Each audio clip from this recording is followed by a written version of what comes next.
Alright guys, so we're going to do some studying. We're going to work on some things you should know for your test tomorrow on November 11th. Parallel segments. First of all, parallel segments are segments that do not intersect but are on the same plane. Not intersecting on same plane. Skew segments are not intersecting but they're on different planes. Okay, so that's the key difference. Different planes. Perpendicular segments, as you know, they intersect and they make 90 degrees. Parallel planes are whole surfaces that won't intersect. That's a terrible drawing, but so let's look at this picture down here. If I label these like A, B, C, D, E, F, G, and H, example of parallel planes are plane A, D, C, B, this plane right here. Remember, to name a plane you only need 3 letters, so I can say plane A, B, C, and it is parallel to the plane down here. These are whole surfaces that won't intersect, so it's parallel to plane EHG, for example. Okay, you can name that many different ways. Parallel segments, for example, will be, perpendicular segments. AB is perpendicular, make sure you put the segment symbol. AB is perpendicular to BG, for example. There's lots of examples on there. Skew segments, these are on different planes. So AB would be on this top plane or in that back plane. So for example, AB is a skew segment with maybe CH up here in front face or on the right face, but it's not touching. It will never touch that back face or segment AB. So AB could be a skew segment with CH. Hope this drawing isn't completely messed up. But hopefully that makes some sense to you. Parallel segments on the same plane but will never intersect. So AB and DC is an example. Parallel segments. Alright, that's that. Watch it a few times if you need to. Alternate interior angles theorem. So we're talking about angles, not angels. I misspelled that.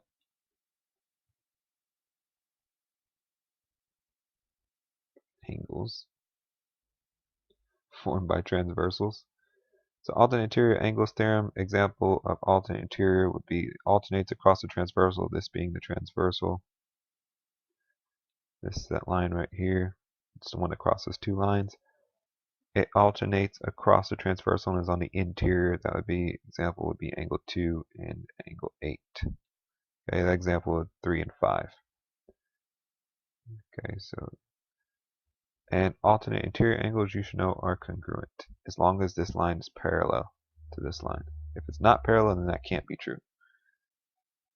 Okay, but examples are 2 and 8. This is all the interior. Let me highlight. This yellow part is the interior. This light blue part is exterior. And all that's exterior, all that's interior, all that's exterior. So when we're talking about alternate interior, 2 and 8, they're congruent, or 3 and 5. Alternate exterior, 1 and 7, they are also congruent. You could also have 4 and 6. Corresponding angles postures, they're in the same position, so like examples 1 and 5, they're both on the top of the transversal on the left side of the parallel lines. There's a parallel line, here's a parallel line, both on the left side. So example would be 1 and 5. There's 4 other sets. Those are also congruent. Let's get a little messy here.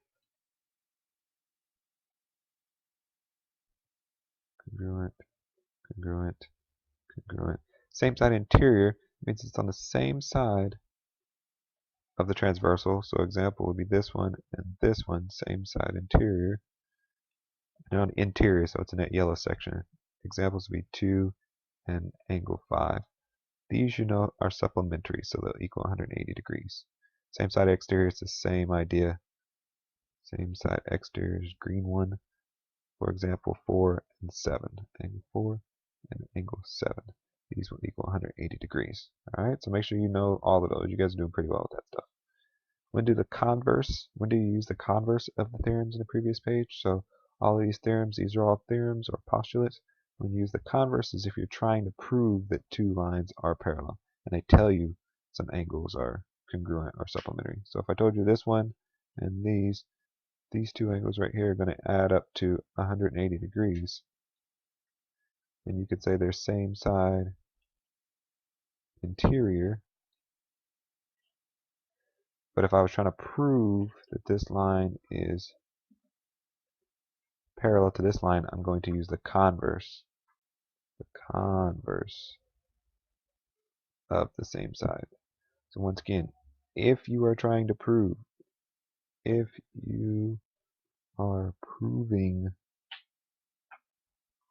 lines are parallel, that's simple for parallel. Maybe I should write out the word so this is clear.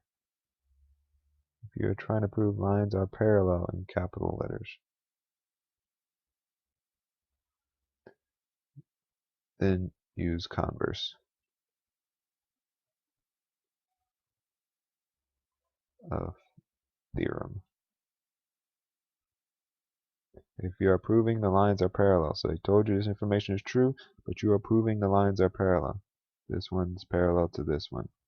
Then use the converse of the theorem. Please don't forget that. Writing equations in point-slope form. This is your point-slope form. You might want to use this on your note card you get to use. You get to use a note card front and back. If anything you would like to write down, 3 by 5. Don't go for a bigger size. 3 by 5.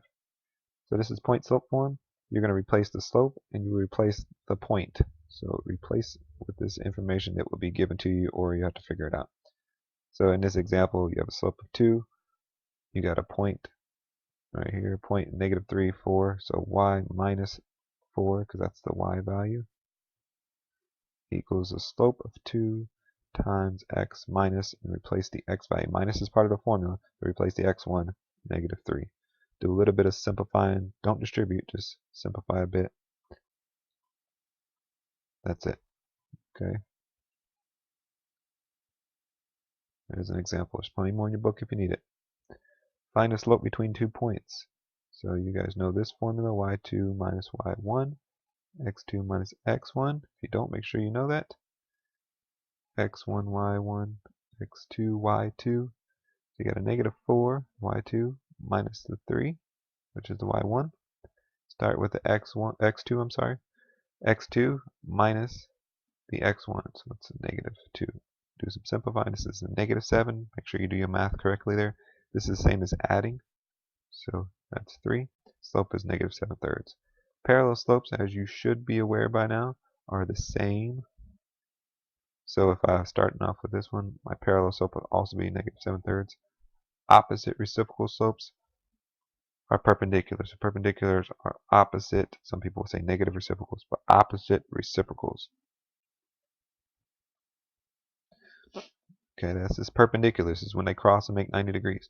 So if this one is -7/3, the perpendicular would be a positive 3/7 in this example.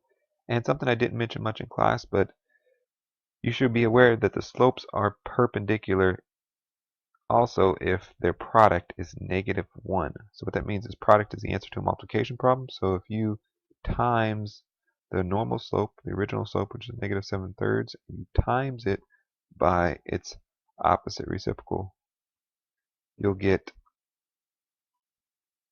-1. This is always going to happen. Anytime you take the original times its perpendicular, you get -1. There's a couple questions related to that. You don't necessarily need to know it. You could figure that out on those questions.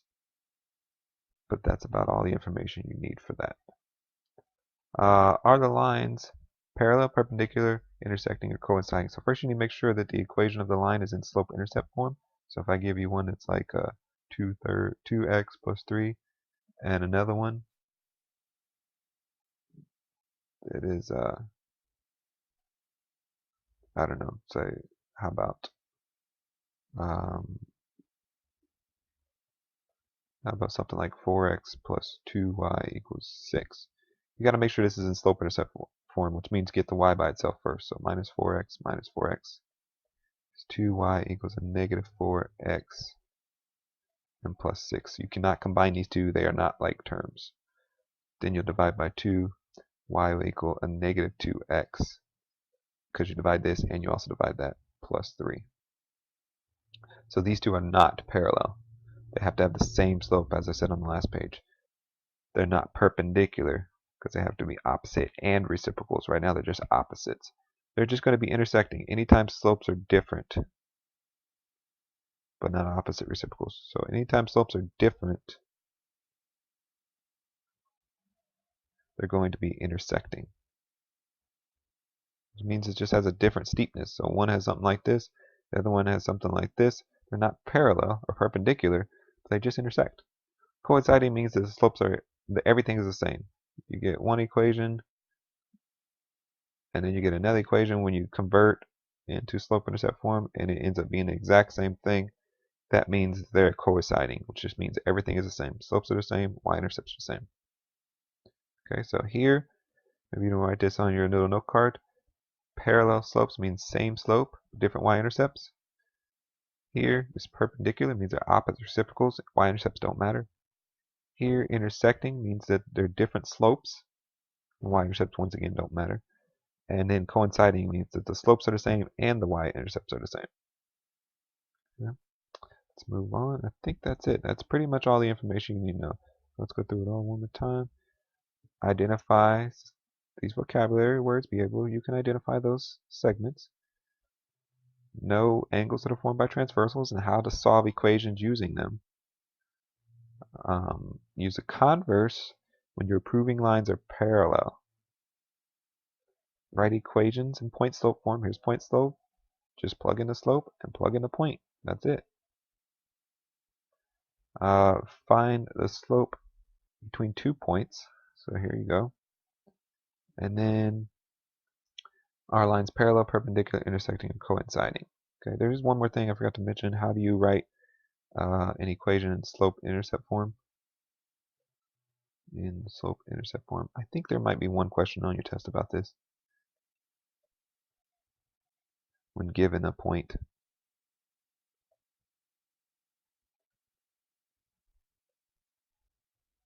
Or 2 points. So if you need this information, you can keep listening. Otherwise, you're pretty much done.